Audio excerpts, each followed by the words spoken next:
ভারতের মধ্যপ্রদেশে এবার মসজিদকে মন্দিরের জায়গা ঘোষণা করল হাইকোর্ট। অবিলম্বে নামাজ বন্ধের নির্দেশ দিয়েছে ভারতের মধ্যপ্রদেশ হাইকোর্ট। এই রায় অযোধ্যায় বাবরি মসজিদের মডেল অনুসরণ করা হয়েছে এমন অভিযোগ উঠেছে। ভোজশালা কামাল মাওলা মসজিদ নিয়ে হাইকোর্টের রায় বাবরি মসজিদের মতোই বিতর্কিত। এটি প্লেসেস অফ ওয়ারশিপ অ্যাক্টের পরিপন্থী। মুসলিমদের জুমার নামাজের অধিকার বাতিল করা ধর্মীয় স্বাধীনতার আঘাত। नजरअंदाज कर दिया।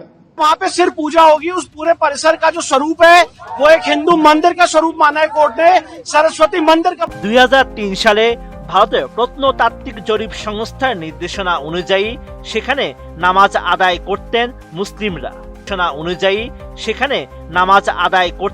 মুসলিমরা। মুসলিমরা জানিয়েছেন এই স্থাপনাটি গত কয়েকশো বছর ধরে কামাল মাওলা মসজিদ হিসেবে রয়েছে। এই রায়ের পর মুসলিম পক্ষ সুপ্রিম কোর্টে যাবে কিনা সেদিকেই সবার নজর।